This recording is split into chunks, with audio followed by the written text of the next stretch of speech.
윤 대통령 앞으로 어떤 일을 당하게 될지, 어떤 상황에 직면하게 될지 신문들이 기사를 썼는데요. 보여주십시오. 한국일보 5면입니다.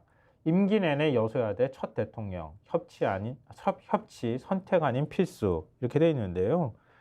그러니까 그동안에 정권이 굉장히 여러 번 바뀌어가는 과정들이 있었고 그 정권 중간중간에 선거들이라는 게 있었던 거잖아요. 근데 임기 내내 여소야대로 지금 출발을 했는데 중간에 치러지는 총선에서 또 참패를 해가지고 그냥 여소야대 끝으로 그냥 끝까지 임기 내내 보낸 대통령이 처음이라는 거 아니에요, 이게? 그렇죠. 근데 선거로만 보면은 김대중 전 대통령이 사실 선거에 패배한 적은 있는데 네. 그때 이제 소위 말하는 의원 빼오기 이런 걸 막 해가지고 맞아. 억지로 기억나요. 이제 여대 야소를 만들었었죠 그때는. 맞아요. 근데 그럴 수조차도 없고 이거는 이거 어떻게 빼와? 이 그렇죠. 많은 인원을. 그런 수단도 없고 결국은 5년 내내 여소야대를 유지할 수밖에 없는 헌정사상 최초의 대통령 이 타이틀을 새로 얻게 됐습니다. 근데 분명히 조선일보 김대중 전 주필은 그런 상황에서는 결단해야 된다고 그랬는데 결단을 하진 않을 것 같고 심각합니다. 그러면은 어떻게 해야 돼? 그래서 결국 이 기사에서는 네. 대통령 중심제이지만 국회가 가진 권력이 만만치 않고 뭘 하든 법안 재개정은 물론 정상적인 공약 이행과 국정과제 추진 이런 것들이 사실상 불가능해지기 때문에 그렇기 때문에 정부 정책을 위해서 추진하는 입법이 하나도 이루어지지 않을 수 있다. 그리고 윤 대통령도 이런 우려를 일찍이 예언했다. 가령 총선에서도 여당이 다수당이 되지 못하면 식물 대통령이 될 수 있다라는 취지를 참모들한테도 얘기하고 언론 인터뷰에서도 언급한 적이 있거든요. 네. 이렇게 얘기를 했는데 어쨌든 이렇게 됐기 때문에 남은 임기를 그러면 무한 갈등으로 점철됐던 지난 2년과 같은 방식으로 보낼 것인지 아니면 협치를 통해서 국회 권력과 균형점을 찾을 것인지를 택해야 된다. 당연하지 않습니까? 네. 그런데 이런 대목이 나옵니다. 정치권에서는 여전히 윤 대통령의 향후 국정 운영의 기조와 방향성이 쉽게 변하지 않을 것이라는 전망이 적지 않다. 여야의 협치와 대화가 단절된 상황에서 거대 야당이 입법을 밀어붙이고 윤 대통령이 거부권으로 답하는 모습이 반복될 공산도 크다.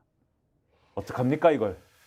그래서 그 조선일보의 한숨 소리가 들리는 기사가 뒤에 기다리고 있습니다. 조선일보 이게 3면이죠. 3면 기사입니다. 범약 90석 안팎 여당에서 이탈표 나오면 대통령 거부권도 무력화. 한숨 소리가 나오는 거. 그 옆에 여당 할 수 있는 게 없다. 여기서 이제 한숨 소리가 더 나오는 건데요. 이 기사가 뭐냐면요.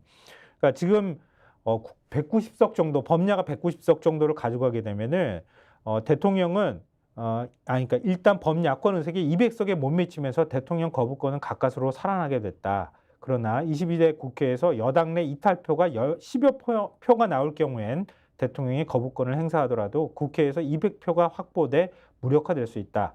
그동안 윤 대통령이 거부권을 행사했던 법안 가운데 김건희 특검법이나 간호법 같은 경우는 여당 내에서도 거부권 행사가 지나치다라는 의견이 있었다. 그러니까 그게 네. 지금까지는 요 이탈 가능성이나 이런 것들을 윤석열 대통령이 당에 대한 어떤 장악력으로 완력으로 막아버렸던 거잖아요. 그렇죠. 근데 뒤에 이제 얘기를 하겠지만 그 장악력이 유지가 될 거냐가 지금 의문이 제기가 되거든요. 그렇죠. 그러면서 이탈표를 못 막는 상황에서는 거부권이 유지가 되겠느냐 이 우려를 가질 수밖에 없는 거죠. 그리고 또 개헌 저지선을 확보한 거잖아요. 근데 여당 내 이탈표가 있으면 개헌도 가능해진다. 이렇게 조선일보는 전하고 있는데요. 현행 헌법을 보면 개헌안은 국회 제적의원 과반수로 발의, 제적의원 3분의 2, 200석 이상 찬성으로 통과된다. 물론 국민투표를 거쳐야만 개헌이 완료된다. 한 친명 의원은 통화에서 개헌과 관련해 4년 중임제를 도입하고 대통령 권한을 대폭 축소하며 검찰 등 권력기관 개편이 추진될 가능성이 있다. 그동안 누구나 대선 때 공약했으나 여당이 되면 남을 나라 했었는데 지금이야말로 개헌의 최적의 기회다라고 말을 했다고 하는 걸 전하고 있어요. 민주당은 공개적으로 탄핵을 거론하고 있지는 않지만 이재명 대표는 유세 현장에서 서슬퍼런 박근혜 정권도 힘을 모아 권좌에서 내쫓지 않았냐라며 사실상 탄핵을 시사하는 발언을 했었다. 이것도 역시 또 마찬가지로 여당 내에서 협조하는 표가 10표 정도만 나와주면 얼마든지 가능한 거잖아요. 근데 그렇게 되려면 헌법이나 법률 위반이 명확한 사안이 뭔가 나와서 명분이 좀 돼줘야겠죠. 그거를 김건희 특검법이나 그렇죠. 최상병 사건 수사 외압 축소, 뭐 해서 등등등 이렇게 가면서 그리고 고발 사주 사건 이렇게 하면서 하나하나씩 지금 특검법을 통과시키거나 이런 방식으로 옥죄어 들어가기 시작하면 그때마다 또 거부권 행사하기가 어려워진다. 국민의힘 내부에서도 이건 너무 심하다.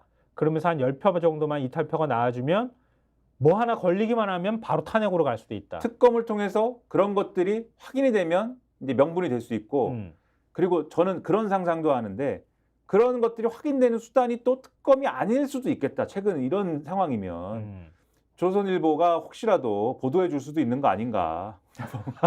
그리고 막 검찰이 나설 수도 있는 거 아니냐 이런 상황이면 혼자 상상해 볼 때는 뭐 레임덕에 빠지게 되면 그런 현상이 나올 수도 있죠. 그렇죠. 분명히 조선일보 김대중 전 주필이 결단해야 된다고 했는데 결단 안 할 경우에 그러니까 자꾸 그런 상상을 하게 되는 거죠. 혼자서는. 왜냐하면 박근혜 전 대통령이 곤란해졌던 것도 조선일보와 충돌하기 시작하면서였다는 맞아요. 거를 잊을 수가 없다.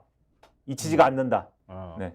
송모 주필을 갑자기 이렇게 뭐 수사한다고 막 덤벼들기 시작할 때 조선일보가 막 경악하면서 덤벼들기 시작하고 그리고 영상 다 의상실 영상 찍어놓고 다 갖고 있으면서도 보도 못하게 막아놓고 있다가 마지막 결국은 풀어버렸잖아요. 그렇죠. 그 결정적인 역할을 하기도 했었고 태블릿 PC만 결정적인 역할을 한 게 아니에요. 사실은 조선일보가 제일 먼저 취재했어. 그렇죠. 제일 먼저 쥐고 있으면서 그 공개 안 했던 거거든. 대통령실하고 딜하려고 하고. 생각도 못한 곳에서 뭔가 나올 가능성도 여전히 저는 있다 이렇게 생각이 됩니다. 대통령실 떨겠는데 그 옆에 여당이 할 수 있는 게 없다. 이렇게 지면 한 번만 더 보여주시면 예, 저기 한숨 소리가 들리는 건데요. 그냥 이 얘기는 전체적으로 끝까지 국민의힘 내부에서는 절대적인 숫자 부족으로 입법권으로 할 수 있는 게 없다. 국민 눈높이에 맞는 정당이 되도록 정풍운동을 벌여야 한다는 말이 나왔다라고 한답니다. 그러니까 국민의힘 내부에서 이제 뭔가 바뀌어야 돼라고 하는 뭔가 신진 그룹들이 만들어져서 그 그룹들이 대통령도 치받고 이러면서 뭔가 좀 변화의 움직임이 있어야 되는 것 아니냐. 이런 얘기들이 같이 나온다는 거 아니에요. 그렇죠. 결국 야당을 설득해서 할 수 있는 방법, 야당을 우리가 이길 방법은 없으니 할 수 있는 게 없으니까 우리 스스로가 변화해 나가면서 야당을 설득하고 끌고 가는 것 외에는 달리 방법이 없는 거잖아요. 그러니까 그런 내용을 한숨 섞인 조선일보식 표현대로 기사를 저렇게 썼네요. 그 부분을 얘기를 하면은 저는 또 자연스럽게 한동훈 비대위원장의 운명에 대해서 좀 궁금해져요. 그러니까 이재명 대표도 역시 마찬가지고. 그렇죠. 그걸 신문들이 다루고 있잖아요. 근데 저는 뭐 이재명 대표의 운명은 사실 조금 뒤로 미뤄도 될 것 같고 한동훈 비대위원장이 지금 이 흐름에서는 좀 궁금하다. 스픽스는 말하는 언론입니다. 대세는 유튜브, 그중에서 스픽스. 좋아요, 댓글, 구독, 알림 설정. 여러분이 저희를 사랑해 주시고 우리가 여러분을 사랑하는 4가지 방법입니다.